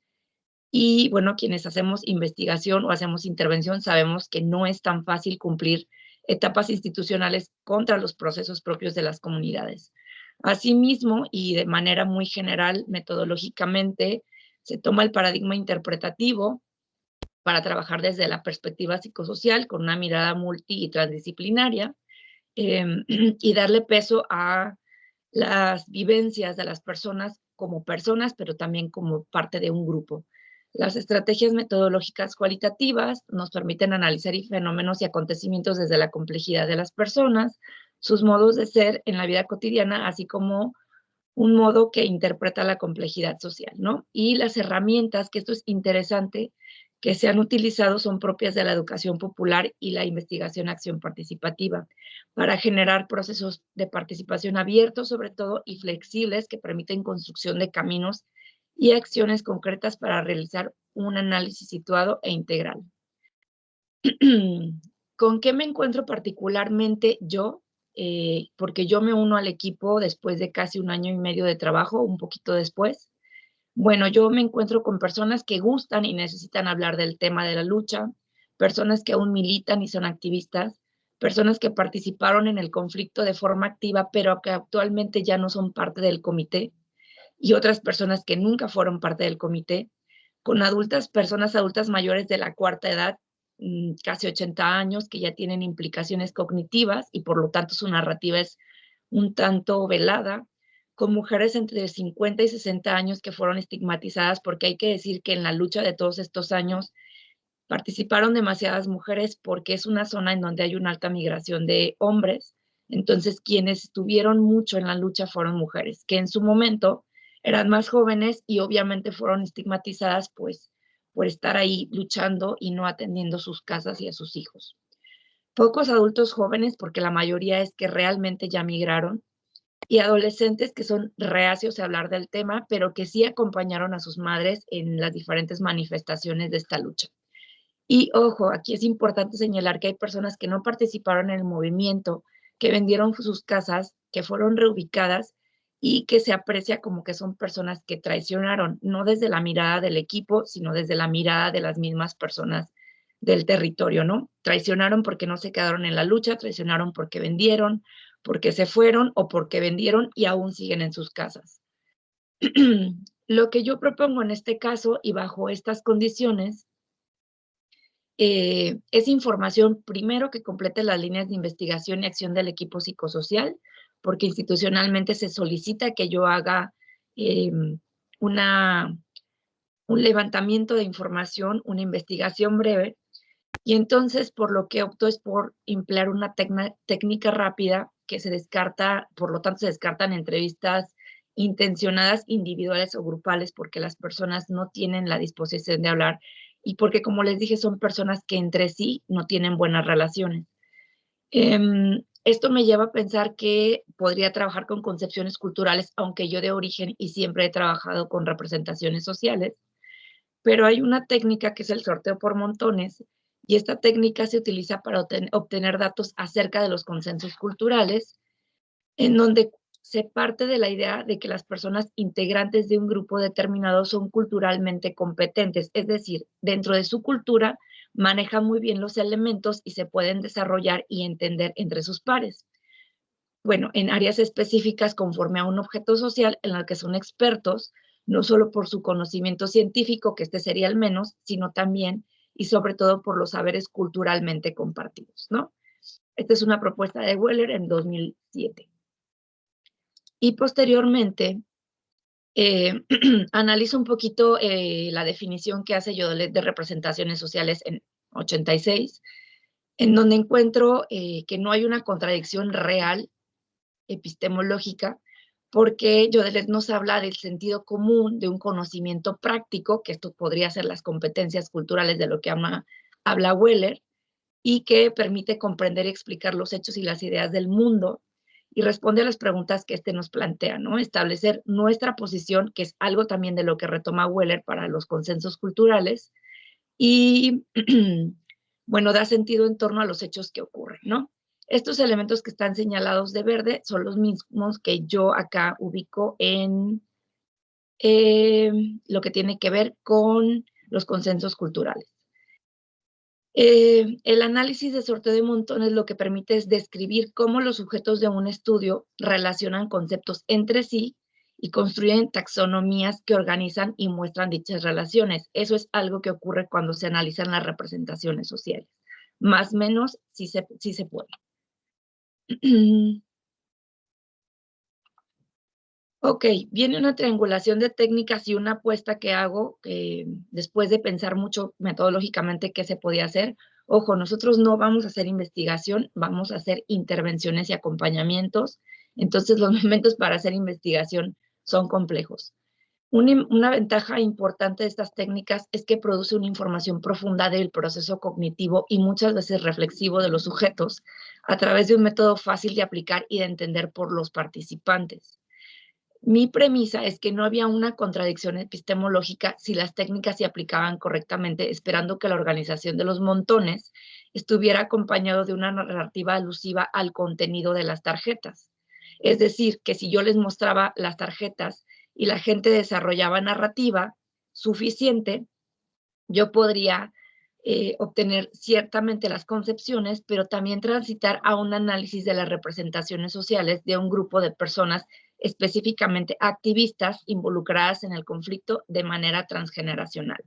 ¿Por qué? Porque usan la misma narrativa. Una persona de 80 años que un adolescente de 15 años usan exactamente la misma narrativa como si no hubiera un factor de tiempo y edad. La elección de las palabras e imágenes para esta técnica, bueno, las palabras las elegí después de analizar y localizarlas en entrevistas, artículos, declaraciones, documentos oficiales, publicaciones, citas, videos, canciones, etcétera. Todo lo que pude encontrar documentado en internet, pero que venía desde una narrativa no oficial. Eso era importante, ¿no? Y que no fueran palabras que estuvieran dentro del plan de justicia, porque eso viene desde la federación. Pues lo que hice fue la lectura de diversos documentos, revisiones de videos, entrevistas, escucha de la narrativa de mis compañeras y compañeros del equipo psicosocial y las narrativas de las y los niños, que aunque no son personas que estuvieron presentes en el conflicto, repiten un discurso oficial de las y los habitantes. Eso es súper interesante. Las palabras utilizadas fueron estas: recuerdos, agua, justicia, daños, lucha, derechos, tradiciones y gobierno. Y estas fueron las imágenes que acompañaron el sorteo por montones. Estos son lugares sumamente importantes para las personas de Temacapulín. Como pueden ver, muchos tienen que ver con cuestiones religiosas. Bueno, esta es la presa, la enorme presa que existe y que se construyó. Esta imagen del Cerro de la Cruz no se utilizó.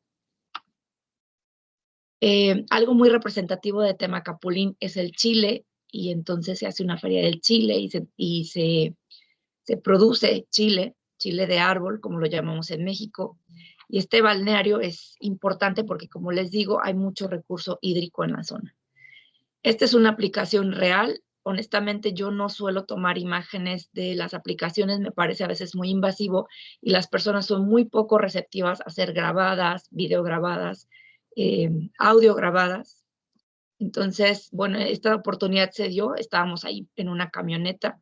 Las tarjetas, como se dan cuenta, son de un tamaño accesible, tanto para adultos mayores como para personas más jóvenes. Y lo que tienen es que organizar conforme las palabras y asociar lo que para ellas y ellos, las imágenes, por alguna u otra razón, tienen alguna asociación con las palabras presentadas. De igual manera, al final de la primera organización, yo les decía que si creían que algún grupo de palabras tenía que estar con otro grupo de palabras, lo podían hacer y reorganizar. Ese es el mismo ejercicio. Se dan cuenta, pues ahí estábamos encima de una hielera, arriba de una camioneta. Y los primeros hallazgos metodológicos solamente, bueno, la aplicación de las técnicas fue exitosa en todas las edades.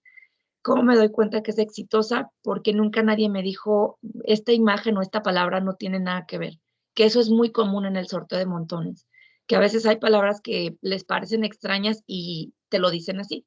O sea, esta palabra, ¿qué tiene que ver aquí, no? Nunca mencionaron nada al respecto. El diseño de las tarjetas permitió una aplicación en cualquier lugar, así como lo hice en la camioneta, lo hice en las bancas de la plaza, lo hice en una barda, lo hice en el piso y se daba de una buena manera. La manipulación de las tarjetas permite colocarlas y reacomodarlas sin preocupaciones de ensuciar o arruinarlas.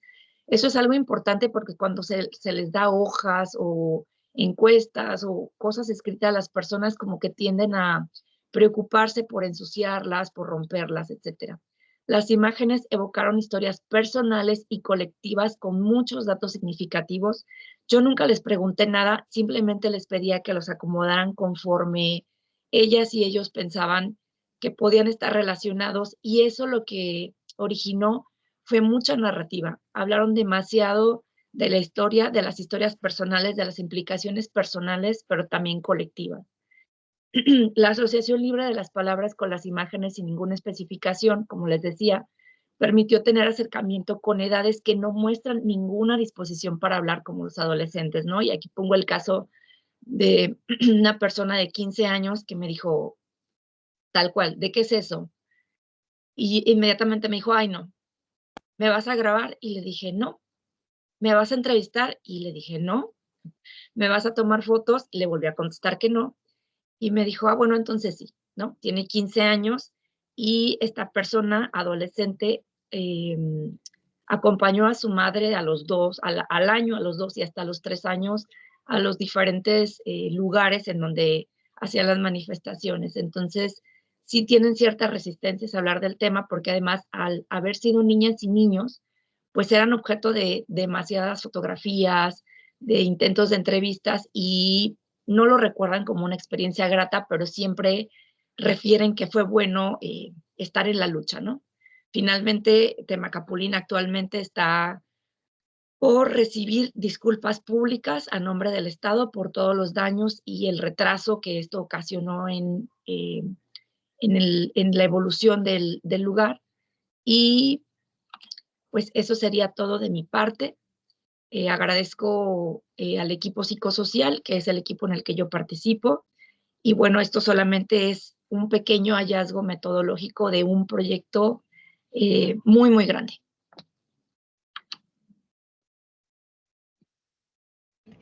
Jazmín, muchísimas gracias. Un trabajo muy interesante, de campo, con comunidad, que es maravilloso. Gracias. Igualmente, Andrea, Manuela y David. Vamos a dar paso a algunos comentarios del público o algunas preguntas que haya suscitado alguna de las presentaciones. Pero antes voy a compartir un trabajo sobre concepciones culturales previo donde participó Jazmín, para que como que sigan un poquito esa idea de las concepciones culturales que hace parte pues de la presentación que actualmente nos ha traído la colega. Entonces no sé si alguien tenga algún comentario o alguna pregunta.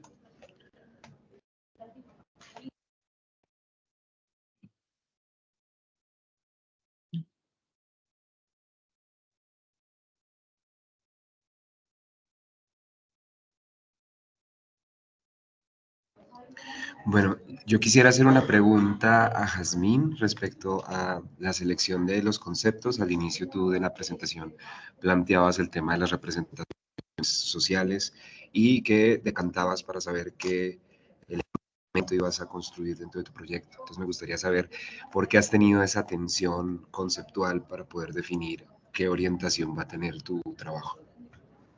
Porque el tiempo no nos da, ¿no? O sea, es real que lo que yo les digo es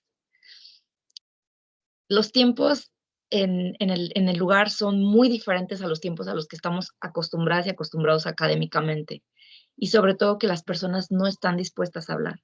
O sea, hay personas que sí quieren hablar, pero yo tendría solo una versión, y es la versión de las mismas personas que siempre han hablado.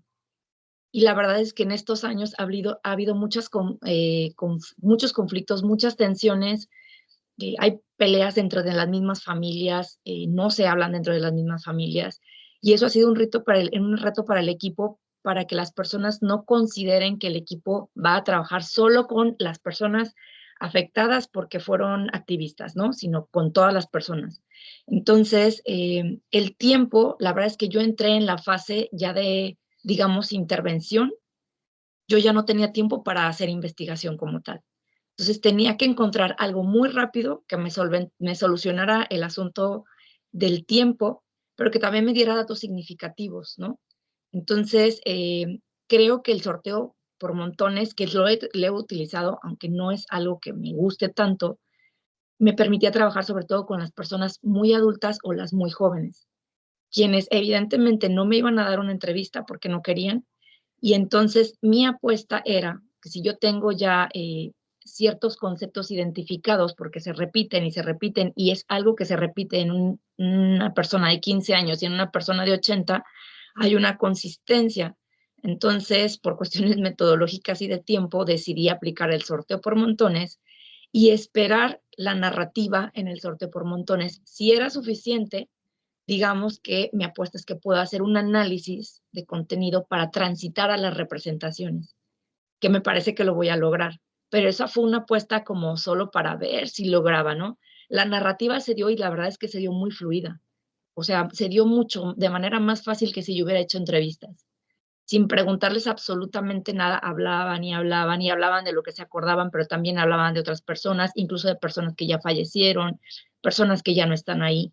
Entonces, creo que la apuesta fue buena. Creo que las imágenes evocaron lo suficiente para tener narrativa suficiente para regresarme posteriormente y cuando ya no estemos ahí con la premura de la intervención y de los tiempos institucionales, para entonces sí trabajar con esa información, representaciones. Jazmín, muchísimas gracias, porque uno a veces no da cuenta de los tiempos dentro de los proyectos de investigación, ya sea académicos o de intervención. Ismael tiene la manita levantada, entonces pasemos al comentario o pregunta. Gracias, gracias a todas y a todos. No alcancé a escuchar a todos, pero bueno, quisiera hacer una pregunta de primer momento a Jazmín, que la escuché completo. Me gustó tu trabajo, la verdad es que además se nota que lo dominas bastante bien. Fíjate que me quedé pensando, como digamos, no grabaste, no tomaste foto, entonces, ¿cuáles fueron tus mecanismos de recuperación, de registro de información? Y si construiste alguna matriz, ¿cómo está esa matriz? Que nos compartas algo de esa experiencia, por favor. Digamos que la forma en la que organizan los montones, yo la conservo, ¿no? Están los montones organizados y sin que se den cuenta yo voy tomando los montones conforme los fueron poniendo. Y eso a mí me permite tener como datos específicos de lo que hablaron. Si bien es cierto que no pude grabar porque es algo real, en cuanto se daban la vuelta y nos despedíamos, yo empezaba a hacer notas para que no se me fuera. Después cotejaba con las organizaciones, porque además eso se hace un vaciado para después hacer un análisis para el caso de las concepciones. Y fui ubicando dentro de una matriz las consistencias, porque el sorteo lo que hace es analizar qué tan cercanos están las imágenes o los conceptos. Y eso se hace, es un análisis estadístico, ¿no? O sea, qué tanta similitud, no sé, si el Panteón Viejo está muy repetido o muy pegado, por así decirlo, en el mismo montón de los recuerdos. Una cosa así, ¿no? Entonces, lo que hago al final es hacer un análisis de todas mis anotaciones contra estos índices de similitud o lejanía. Y te puedo decir que hay muchísima cercanía. Para mí lo más relevante es que, vuelvo a lo mismo, una persona de 80 años me dice lo mismo de alguien de 15 que claramente no tenía noción del discurso a los 3 años, pero que es un discurso que está muy apropiado y que lo viven de esa manera, ¿no? Pero sí, pues hacer notas de campo y guiarme, porque tengo experiencia también en estas aplicaciones en distintos lugares, guiarme por el acomodo y no olvidarme en ese momento de los datos, ¿no? Así como que, no sé, como psicóloga un poco estoy acostumbrada a anclar palabras, como por ejemplo alguien que me contó que en el atrio de las mujeres, que es un lugar que está muy grande afuera de la basílica, Antes era un camposanto, fue el primer panteón. Y eso, pues, no se tapó, ¿no? Cuando construyeron el atrio. Y me contó que allá había estado su abuelito enterrado. Y puedo reproducir la historia, ¿no? Porque son datos que se van quedando, pues. Pero ciertamente es un registro posterior a cuando hacen la aplicación, porque eso, siempre están como pendientes si estás grabando, si estás anotando, y pues yo solamente estaba escuchando, lo que me permitió que hablaran muchas cosas.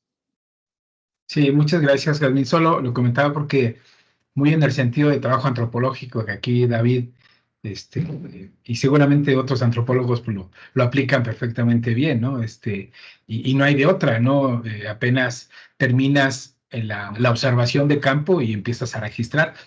Cuando te lo permiten, la haces in situ, pero cuando no, se te escapan muchas cosas, ¿no? Y esas cosas pueden ser elementos de significación y de sentido que me parecen interesantes, ¿no? Digo, seguramente tú ya lo tienes considerado. Y solamente una cosa que, bueno, no sé si es comentario o dejarlo ahí como parte del diálogo. Al principio dijiste que tú no sabías si ibas a trabajar con representaciones o imaginarios. A mí me parece que puedes trabajar ambos, ¿no? Quizá yo no le veo gran problema por la información tan abundante que tienes. El tratamiento metodológico, pues me parece que está muy fortalecido por la parte de la psicología, pero podrías incursionar en otros elementos, que aquí justamente los trabajos de Andrea, de Manuela, tienen que ver inclusive con la fenomenología. No sé, digo, yo sé que a lo mejor esa área todavía no la profundizas, o sí, por lo menos este trabajo no lo muestra. Pero bueno, muchas felicidades, Manuela. Digo, Jazmín, muchas gracias. Gracias, gracias, gracias. Gracias, Ismael. Dialogar la información y también la comunicación y los enlaces que se pueden se pueden percibir con tantas posibilidades que hay en la investigación frente al tema de lo ambiental. Andrea, tenías la manita levantada. Sí, gracias, Daniel. Quería hacerle una pregunta a David, que creo que se encuentra, sí. David, no, quería pedirte que por ahí nos amplíes, porque me parece súper interesante lo que vos trabajás en esta cuestión de lo que es un paradigma, ¿no? De la relación naturaleza, pensando en lo material y lo artificial, porque creo que eso instala ahí uno de los paradigmas más fuertes, ¿no? Que hay en esta reflexión que nos interesa a todos en este grupo en particular, me parece a mí. Entonces, si pudieras ampliar un poco más de lo que en el breve tiempo que tuviste pudiste decir sobre esto. Sí, gracias Andrea por la pregunta. Bueno, más que nada, podemos, no sé si se alcanza a escucharse, paralizó mi imagen, pero bueno, si me escuchan no hay problema. Ya Sí, se está. escucha. Perfecto. Bueno,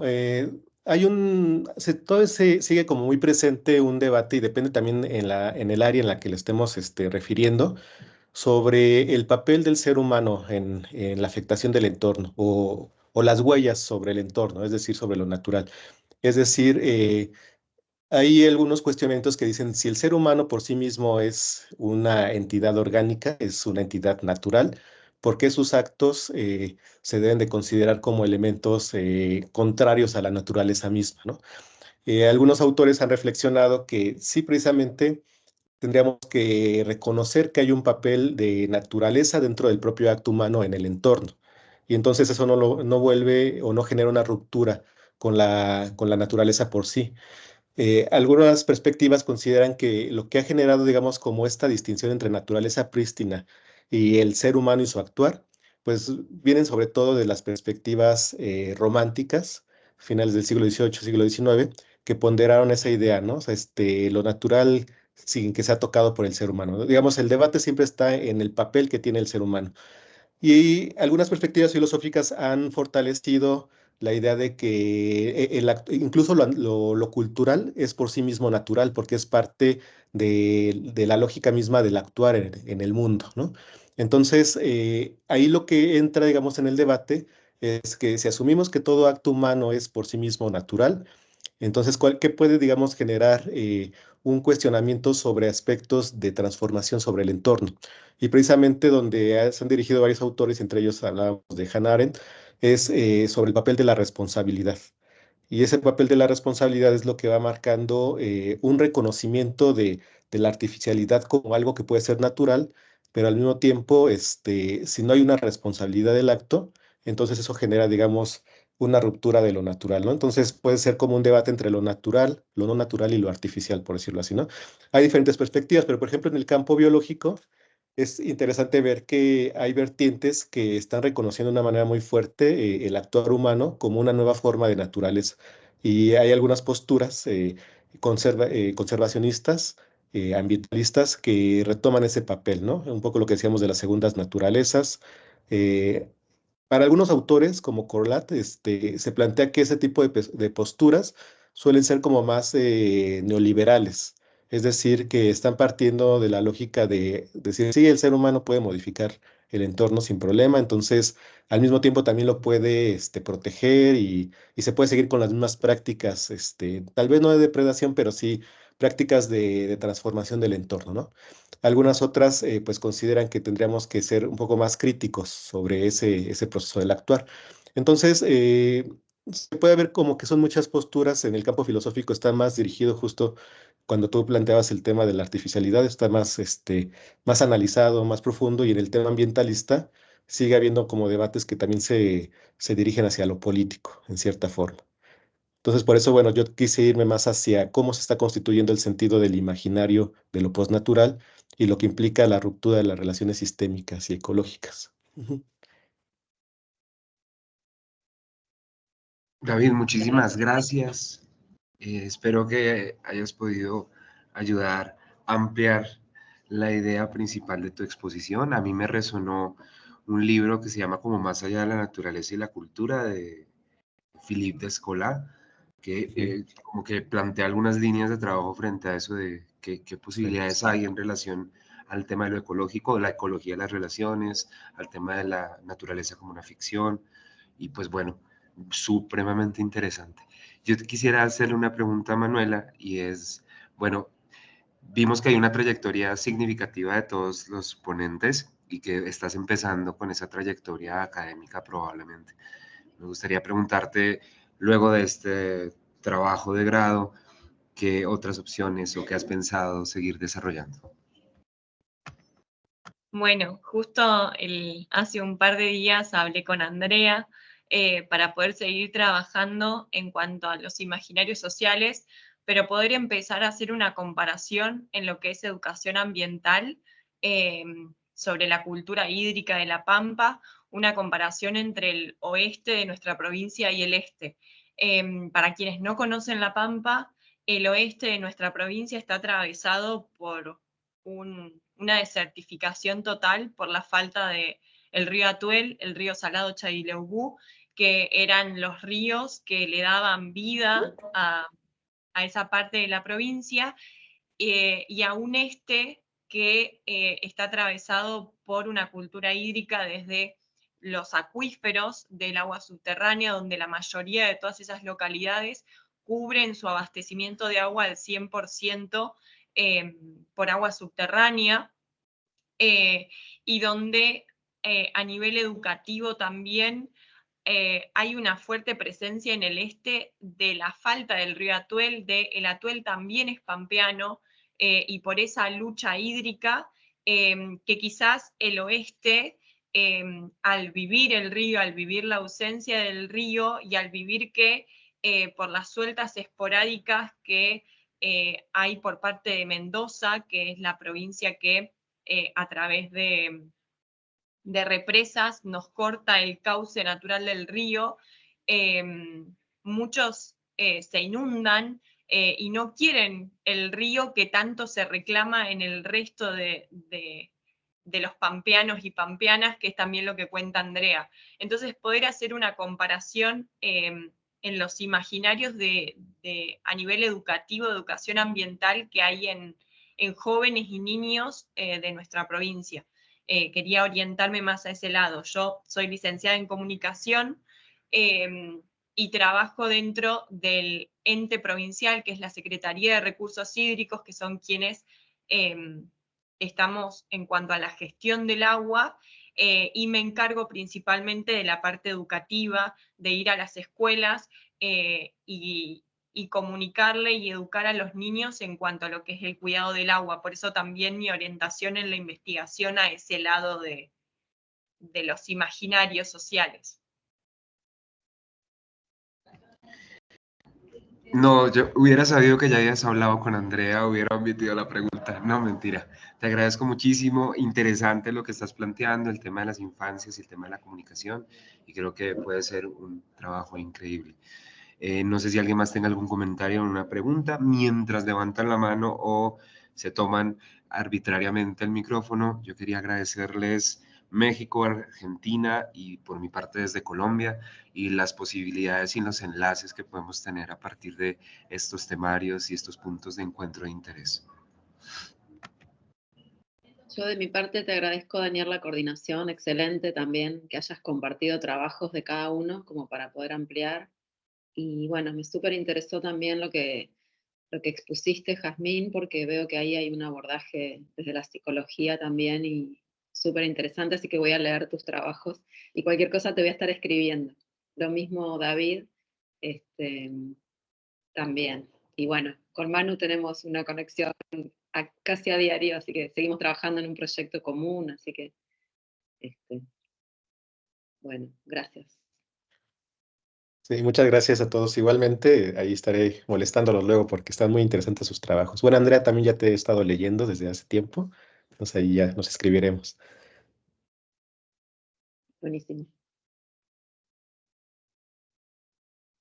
Pues ya yo quisiera nada más agradecer el espacio a la RIR como tal, que en estos encuentros, que no nos esperemos a vernos cada 2 años, que en los intermedios podamos compartir en lo que andamos, porque a lo mejor no necesariamente va a ser lo mismo que podamos presentar o no presentar en los otros encuentros, ¿no? Y como siempre la organización, pues agradecerla, porque sabemos que son esfuerzos internos y que pues siempre salen muy bien. Muchas gracias por el espacio y gracias a todas y a todos por compartir.